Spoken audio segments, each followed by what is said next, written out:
వైద్య ఆరోగ్య శాఖలో కీలక భూమిక పోషిస్తున్న ఆశా కార్యకర్తలకు కాంట్రాక్ట్ ఉద్యోగులుగా గుర్తించి కనీస వేతనం అమలు చేయడంలో కాంగ్రెస్ ప్రభుత్వం పూర్తిగా విఫలమైందని ఆశా కార్యకర్తలు ధ్వజమెత్తారు.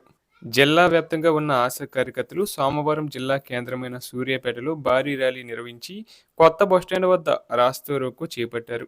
ఈ సందర్భంగా బీఆర్టీయూ జిల్లా అధ్యక్షుడు వెంపటి గురూజీ, ఏఐటీయూసీ రాష్ట్ర కార్యదర్శి మేకల శ్రీనివాస్ మాట్లాడుతూ, కాంగ్రెస్ ప్రభుత్వం ఎన్నికల మేనిఫెస్టోలో పెట్టిన ఆశాలకు కనీస వేతనం 18,000 చెల్లించాలన్నారు. గత బీఆర్ఎస్ ప్రభుత్వం విడతల వారీగా ఆశా కార్యకర్తల వేతనం పెంచిందని, కాంగ్రెస్ ప్రభుత్వం ఈ 2.5 ఏళ్లలో ఒక్క రూపాయి కూడా పెంచలేదన్నారు. దీంతో కుటుంబాలు వీధిన పడే పరిస్థితి నెలకొందన్నారు. ప్రభుత్వం వెంటనే స్పందించి ఆశా కార్యకర్తలకు నెలకు 18,000 వేతనంతో పాటు ఉద్యోగ భద్రత కల్పించాలన్నారు.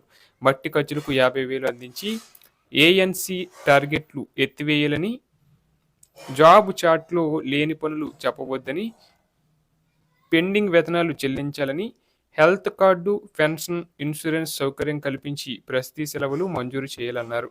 చనిపోయిన ఆశా కార్యకర్తల కుటుంబాల్లో ఒకరికి ఉద్యోగం ఇవ్వాలని, ఏఎన్ఎం ట్రైనింగ్ పూర్తి చేసుకున్న ఆశా కార్యకర్తలకు పదోన్నతులు కల్పించాలని డిమాండ్ చేశారు.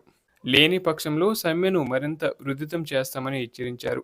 కార్యక్రమంలో ఆశా వర్కర్స్ యూనియన్ రాష్ట్ర కన్వీనర్ కవిత, ఆశా కార్యకర్తల యూనియన్ జిల్లా నాయకులు జయమ్మ, సక్కుబాయి, కె విజయమ్మ, రమణ, బైనాబాయి, ఉమ, విజయ, దానమ్మ, అలివేలు, పారిజాత, సైదమ్మ, భవానీ, సువర్ణ, లక్ష్మి, నవ్య, లీలమ్మ, కమలమ్మ, పద్మ, శ్రీలత, శోభారాణి, ఉమ, విజయలక్ష్మి, నిర్మల, సావిత్రి, ఏఐటీయూసీ జిల్లా గౌరవ అధ్యక్షులు దంతల రాంబాబు, సిపిఐ పట్టణ కార్యదర్శి బోరా వెంకటేశ్వర్లు తదితర ముఖ్య నాయకులు పాల్గొన్నారు.